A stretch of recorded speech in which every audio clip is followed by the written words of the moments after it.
Welcome to TMG Today. Join other master manifestors across the globe to turn your goals into reality at lightning speed. Here, we connect the dots for you so you can skip all the nonsense and finally get unstuck. Right here on the Manifestor's Guide today. Let's go. Hey everybody, welcome to TMG Today, the Manifestor's Guide podcast. I'm Dewey Taylor. And I am Charlie Carroll. Welcome everyone. Yes, welcome. So we're on a mission here at TMG to create master manifestors across the globe to explore the intersection of universal law, success principles, and brain science. So make sure that you like, share, and subscribe if you already have not. We are going on a continuous adventure with you, and we're here to support you as you are creating your ideal reality in your life. So this is an extension of our Manifestor's Guide to Ease community. We have an inner circle called the Manifestors Inner Circle community, and this is an amazing space where people who are like-minded and success-minded are coming together to co-create their ideal realities as we move forward. So definitely check that out if that's something you're interested in being a part of. We would love to see you in the community. You can check out more information on that at manifestorsguide.com. And you can also, when you're in the community, ask questions that we will address here on the podcast. So we have one of those questions this week. So what is our topic about this week, Charlie? And what is this question? Yeah, so this week we are talking about wealth stewardship. And even though the word wealth is in this topic, it's important to note you don't have to consider yourself wealthy just yet to apply these principles. This is really about just using the resources you have in a way that's going to naturally cause them to expand. And so our question comes from Jacques O. And he's asking, he goes, I am a business owner. I have been doing the system for a while now, but I am just starting to think about building generational wealth. Good for you, Jacques. That's awesome. I never thought about it before, but through the past few months, it's really sunk in how important it is as I'm stepping into my full power. Absolutely. What advice would you give as I move forward? Thanks. All right. Yeah, that's a great question. That's a phenomenal question. And what's really great, and I thank you for your question, Jacques, but what I love most about that is it really hits home what we hear a lot in the community. And as we're dealing with coaching clients is we hear people all the time who they've done this for months and months. He's a business owner, and we've actually coached Jacques personally. So, but we hear people who have a kind of a hard time wrapping their brain around wealth in general. They don't think of themselves as a wealthy person. And of course, we know that there is a gestational period from the time that you start manifesting something into what you see created later. And this is why people don't become wealthy. And we are definitely talking about, wealth in a monetary sense, but wealth is more than just money. These are all energies. And we're going to talk about a little bit about that today. We're going to talk about just the definition of what being a wealth steward means, generational wealth. What does that mean? Also taking responsibility for creating and protecting these engines of wealth and these financial engines as you move forward in life. Also lack versus an abundant mindset. What does that mean? And why do some people have a problem? Why is this a trigger for them and how they look at wealth or having money or looking at wealthy people? And also talking about value exchange. We use these words all the time, creating value and exchanging it. But what does that actually look like? And how do we champion a wealth mindset moving forward in our lives? So these are the things we're going to cover today. I'm very excited about this. We get asked about money a lot, do we not? Yeah. I mean, everybody much represents freedom. It represents the ability for you to be you. People feel stuck when they're not able to do that. It certainly does. and we do get asked these questions quite a bit surrounding money. So I actually love talking about money because I myself am getting into a space in my life where I have a wonderful relationship with money, and I'm so grateful for money and thankful. And I love passing this is real wisdom. This has come from people who've been my mentors and people who have already been massively successful in life. And it's wonderful to continue to pass these principles down to people and kind of reorient their mind in a way that will benefit them and everyone else in their life and just bestow blessings on everyone. So it's a wonderful, beautiful thing. Yeah. And if you're someone thinking like, well, I don't have any money to have a relationship with, so why is this useful for me? That's exactly why it's useful for you, because that's just it. You haven't taken the steps in your awareness to build a relationship with money. And you've said you don't even have it. So it's like saying you don't have a friend in your life that you can build a relationship with. So that's what we're going to clarify today. Yes. And absolutely. No matter how much money's in your bank account, how much you expect to make or think you're going to make this year or this month, these are the principles that get you in a wealth mindset, and you will completely bust out of the bubble that you've been financially when beginning to apply these principles. Well, let's jump into it right after this short break, and we're going to break this down for everybody. It's going to be a great episode. We'll see you back here in just 1 second, everybody. TMG is partnered with Podbean to bring you new episodes each week. Are you finally ready to step into your own power and let your voice be heard? Well, then why not start your very own podcast? Remember, what you find ordinary, others will find extraordinary. It's never been easier to produce and distribute your podcast to every major podcasting app available. Podbean also makes monetizing your podcast foolproof, so you can add value to the world while you're making money. Thanks to our partnership, you can try your first month absolutely free. Visit podbean.com/TMG today. That's podbean.com/TMG today. Brain science has shown that by the time you're 7 years old, you've installed a program in your mind that you'll run for a lifetime. And for 99% of us, we're running a program of struggle. But you can change that. At TMG, we've designed a system to install this new programming to get you exactly where you want to go. With the power of brain science and multisensory learning, you'll discover your path of least resistance as you manifest your goals into reality. And for a limited time, you can try the Manifestor's Guide to Ease system absolutely risk-free. This system comes with unlimited access to weekly coaching for accelerated results, as well as instant membership into the Manifestor's Inner Circle online community. If you're ready to finally get unstuck and create the ultimate life success you know you're capable of, visit manifestorsguide.com. Use coupon code TMG today for 10% off, and we'll send the Manifestor's Guide to Ease system to your email right now. That's manifestorsguide.com. Welcome back. Okay, Charlie, let's jump into this concept of wealth stewardship with everyone. So there's an exercise that we do. We have both done this with many, many clients over our time coaching. And this is an exercise of actually writing a letter to money. And I will encourage every single person who is listening right now to do this, but you write it from a perspective. We actually have a template when we're coaching to guide people through writing this letter to money, because some people find it a little difficult, but it's basically writing a letter to money as if it were an important relationship in your life, an ex-lover or something like that, or a best friend. But once you write these letters, I mean, it's really incredible to really define what your relationship is to money. So our personal template, I'm just recalling this out of memory, but it goes something like, dear money, I blank you. And, we give people the option of saying I love or I hate or you get to fill that in. I blank it's about you because being genuine. Yeah. Yeah. And because you provide blank to me, or I feel like when I have you or I spend time with you, I do this with you.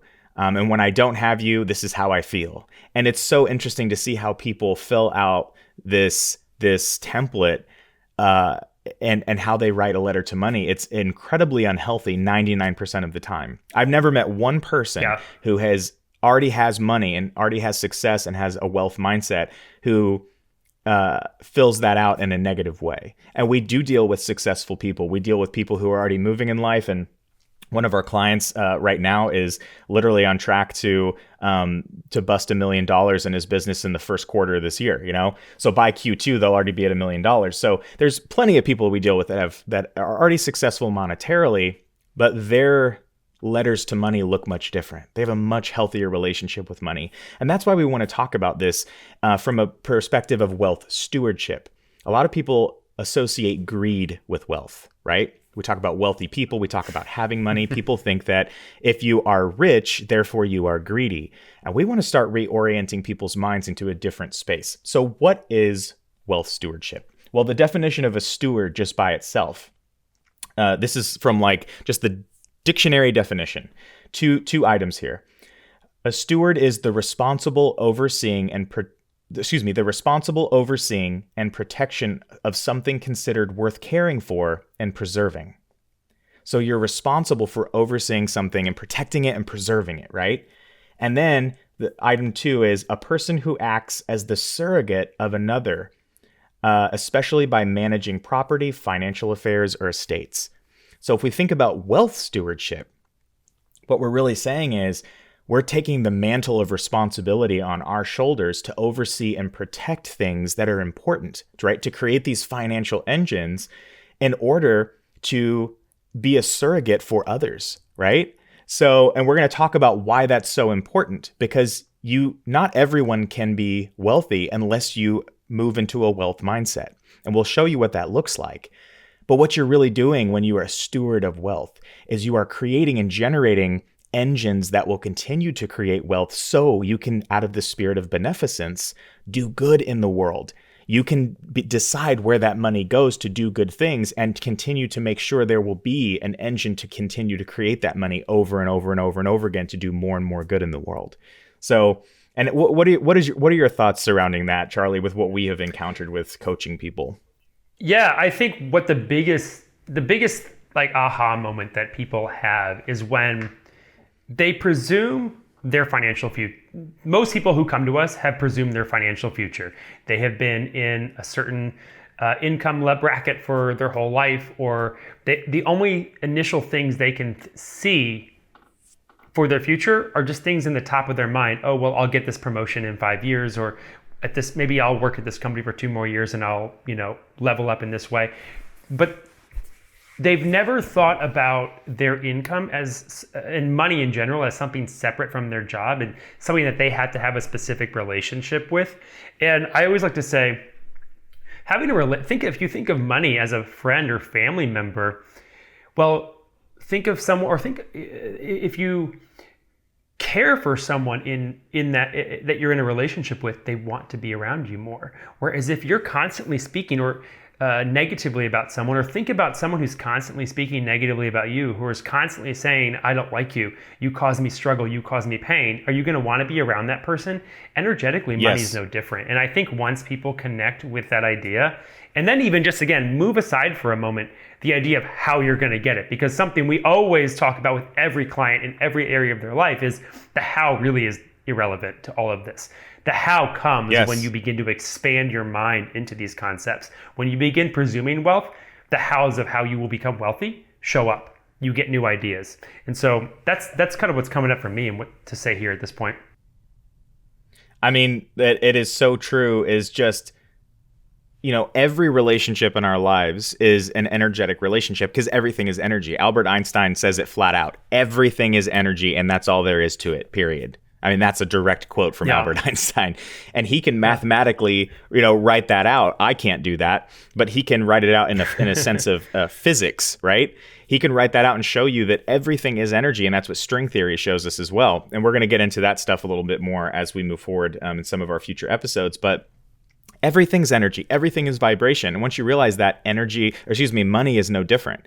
It is just one of many energy currencies. So if you hear the word currency and the only thing that you think of is money, then you are grossly mistaken. And we're going to talk about that here in just a minute with value exchange. But so what does this mean to actually foster a wealth mindset? Well, what we're doing is we are creating generational wealth. And that means where your money makes money. It becomes a financial engine.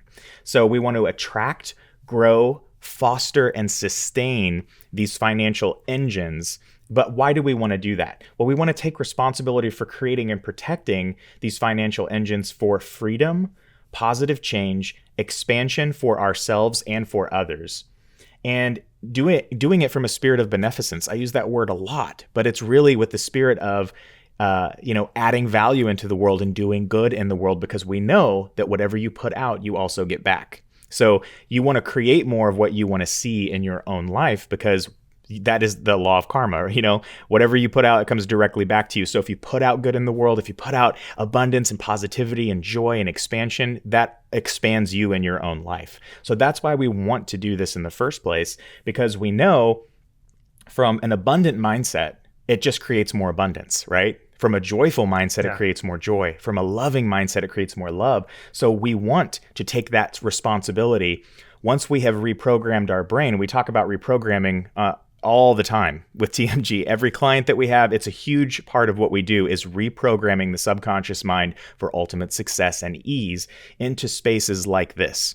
So once you have reprogrammed your mind to accept the responsibility of doing this, you're completely ready to be wealthy. You're completely ready to take that mantle of responsibility on your shoulders because you know that you can do it, and you know that it's a good thing, and you know what it creates in the world.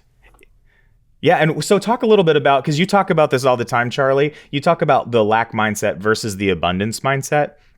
So talk a little bit about that and why this is important. So why can't, for instance, let's just give everybody in the world $2 million and then just call it even, and then everyone's going to be fine for the rest of their lives. Why is that not going to work? Absolutely not. It's it's a trick, because you think that's going to work because you're only thinking about it superficially. Also because you're imagining what you would do with that money and that be the end of it, instead of thinking what that money can do for you, right? $2 million to many people sounds like tons of money because they've only known $50,000 a year, and they think, oh, well, it'll take me, 40 years to get the $2 million. So if I just had that now, the thing is, and this is the lack mindset versus the abundance mindset, is the two mindsets deal with their money differently. You give someone with a lack mindset $1,000 and it will be gone in a couple of days because they're going to go and satisfy themselves by buying things that they want, and not by buying, making themselves feel better by consuming. We've talked about consuming before, paying debts, or the sponge is just gonna soak it up really quickly, because the lack mindset sees wealth leaving them, money leaving them, never having enough. The abundant mindset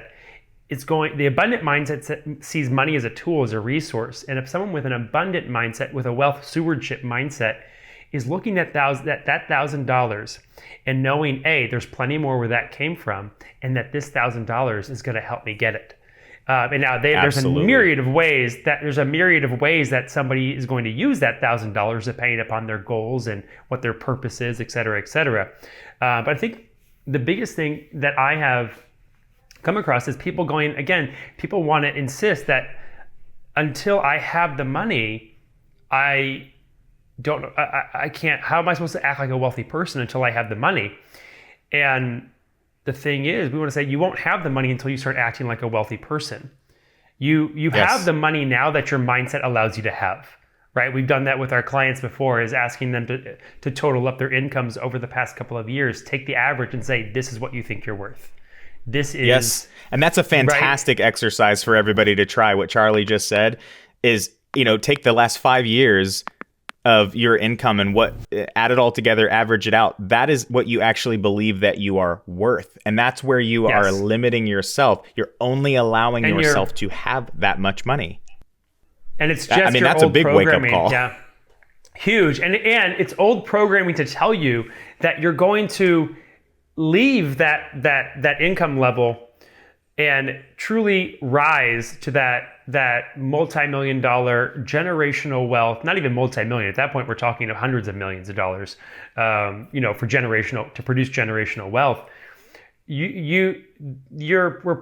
Old programming tells us that we can get there by scraping by putting in 40 forceful plus years energy, of arduous work, taking on tons of jobs to stack away the paper, and it's trying to climb Mount Everest with an ice pick, basically, is what that is. Yes. And the funny thing is somebody who comes prepared for Mount Everest has a whole other bunch of equipment that they're taking with them. And I don't know enough about mountain climbing to get into the names of that equipment, but I think the point is made necessary. Someone who's prepared has the resources ready. And that's the difference between a lack mindset and a wealth mindset. And shifting into the wealth mindset now means you just give yourself the resources so you can journey into building that wealth. And an abundance mindset, really what it does is it sets you free, because you don't have all the other muck getting in the way. And it really just allows you, using your same scenario of Mount Everest, what it really actually does is, because the abundance mindset tells you the complete opposite of lack. Lack says there are limited resources in the world. Abundance tells you that there are unlimited resources. There is a never-ending resource of money, of abundance, of love. It's not like, well, the more kids that I have, the more love that I have to divvy up. Abundance Right. tells you the more kids that I have, the more love that I have, right? The more money that I have, the more great things can happen in life, the more freedom, the more amazing stuff I can do. Because you know that there's an unlimited resource. You're not taking away from other people in order for you to have. That's what lack tells you. And that's why people can look at wealthy people and say, well, the only reason why I don't have in my life is because other people have too much. That is lack mindset. And that's the exact same mindset that will keep you from having anything because lack only begets more lack. And to use your scenario about Mount Everest, really what abundance does is it doesn't even, because it gives you tools, but the more abundance you gain, you're going to find yourself being in a position much like these people who are, billionaires in the world. They have such ease, which is why we call our system the Manifestor's Guide to Ease. The way that they move through the world, their ease literally would be like them walking up to someone and saying, hey, I see you have a helicopter. Would you mind giving me a lift to the top of the mountain? And they go, sure. And they just fly them up there. How easy is that? That's literally they come with a helicopter, not even not a nice. Yeah, and it doesn't even have to be theirs. You know what I mean? It's one of those things like just the whole universe just seems to move out of its way for you when you're in this kind of a mindset and you've removed all of the resistance to what you're trying to create. So and we do that, of course, with value exchange, which we talk about all the time. But that really comes with first gaining the value. Right? So gaining that value within yourself and then learning to exchange it in the world. And value is just not found in money. It's found in a lot of things. Time. Your time is valuable. They always say time is money. That's what they're talking about. Time is just as much of a value currency and energy currency as money is.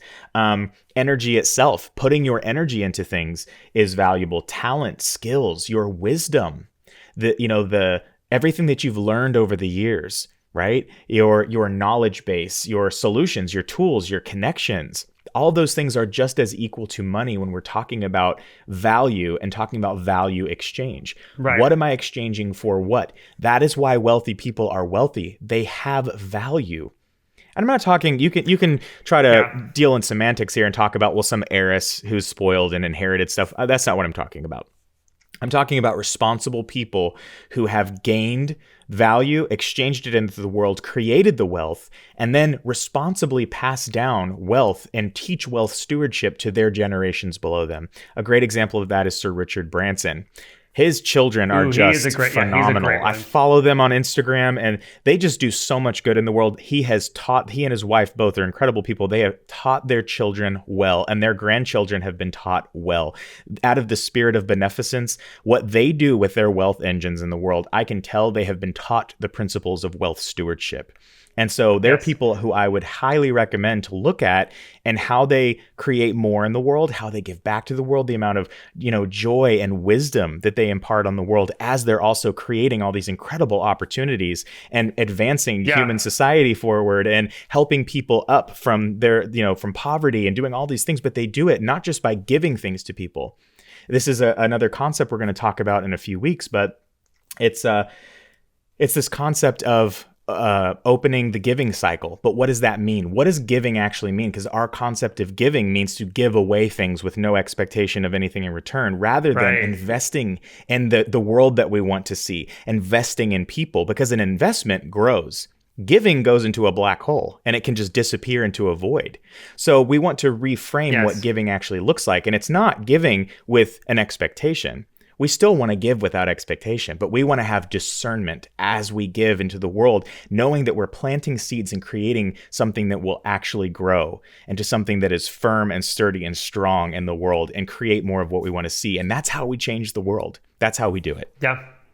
Well, and I even just had a thought a moment ago when we were talking about the different kinds of people who already exhibit wealth stewardship. And it's part of the lack mindset that if you are unable to, maybe, there are the heiresses out there in the world, the people who were born into wealth. And it's part of the wealth mindset to dismiss their experiences or what they might be able to teach you about having a wealth mindset itself, because they're actually part of, if someone's born into the world with wealth, they're part of a family line that thought about generational wealth last time around or the time before that, and it's an abundant mind, understands that value is everywhere and that information is everywhere.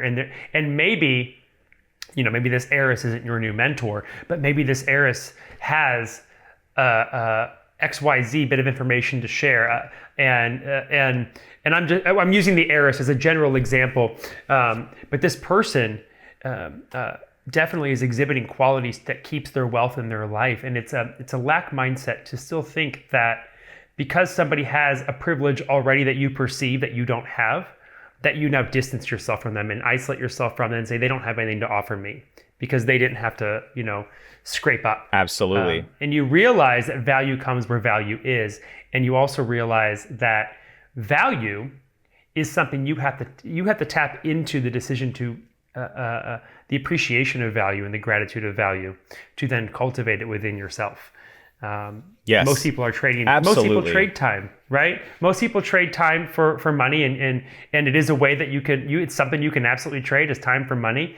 And people go, well, if I can't contemplate if I'm going to work 40 to 60 hours a week for the rest of my life, I don't understand how I'm going to ever be paid hourly to where, for my time that I can build generational wealth. Well, the idea is that eventually you transcend the idea of trading strictly time for money. And when you start trading value for money, time becomes irrelevant. You could put out one book that 10 million people read, and that value translates into you now being able to create generational wealth. Just an example.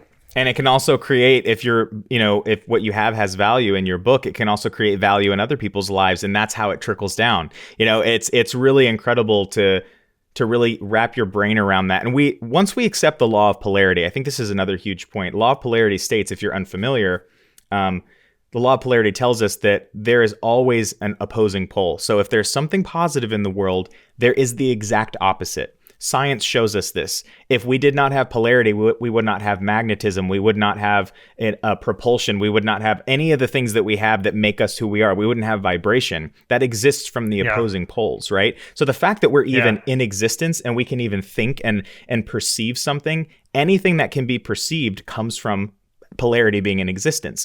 What a lot of people don't understand and don't embrace is the fact that polarity is real. So they continue to say, well, but look at this negative thing going on in the world. How can I have something positive if there's a negative thing? Once you embrace the fact that there's always going to be an opposing pole, period. And that this is everybody's individual choice, whether they're going to accept and embrace their own come up, their own power. Because let me tell you, the homeless person at the end of the street who's eating out of a garbage can is just as powerful as I am, or the president of the United States, or Bill Gates. There is no difference. There is no difference. The only difference is that their own perception of their power, and they're creating that experience over and over again. And we, at any point in our lives, this is why successful people have falls from grace. At any point in our lives, if our energy changes and our perception changes and we have a perception change of our own value, that will reflect out into the world over and over again. So all we have to do to understand what we feel about ourselves is to look at our outside circumstances, to look at what our world looks like. All that's showing us is that's a reflection of how we feel inside. So when we want our world to reflect differently around us, we have to change our perceptions. We have to challenge all the things that trigger us. If this conversation right now is triggering someone and they're saying, well, but that doesn't fit with my programming of how I look at the world, or how I deal with people, or how I move through life, or what I've been told by the news. And if that's actually causing a reaction right now, that's something you need to examine. That's why it's causing a reaction and triggering you, is because that is where your wall stops. And that has been something that is blocking you from moving forward in your own life. Our perception is our reality. So this is a great conversation, and we're going to revisit this over and over again, because talking about wealth and wealth mindset and wealth stewardship and being responsible with these things, and also planting seeds of investment into the world that you want to create, is a totally different way of looking at money and energy, currency, and responsibility. And getting into a space where you can really take that mantle on your own shoulders and champion a wealth mindset. If you've never thought about these things before, right now, in the snap of a finger, it's going to be really hard to champion a wealth mindset when you haven't wrapped your own brain around these concepts yet. So this is why subconscious reprogramming is so important. We have to program our minds away from the struggle program and toward the ease and abundance and ultimate success and freedom program. That's a totally different computer program to run in your brain. And that's the one that we want to champion. Everything we desire exists on the other side of a choice to choose it. Like that was phrased a little funny, but what I'm ultimately saying is our program always tries to tell us who can't do something. If you're someone who may have felt like we were a little silly for saying that the homeless person has just as much power as Bill Gates or anywhere in the middle, because that person's homeless, that person has no resources, that person has nowhere to plug. Like, don't presume that person's power. Don't presume what that person is capable of doing in their mind and what that person is capable of choosing, because that person could any person at any point can pivot their perspective, and that is the start of every single change that you want.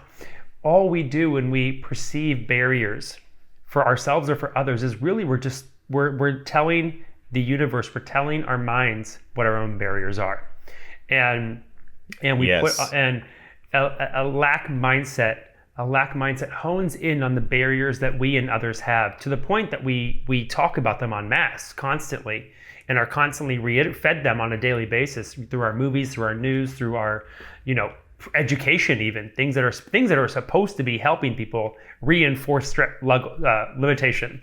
And so an abundant mindset goes, everybody has value. Everybody has the ability to create this wealth. I'm going to focus on creating mine, because as I create my wealth, now I can once my cup we talk about this all the time, once my cup begins to overflow, it just trickles down to benefit the rest.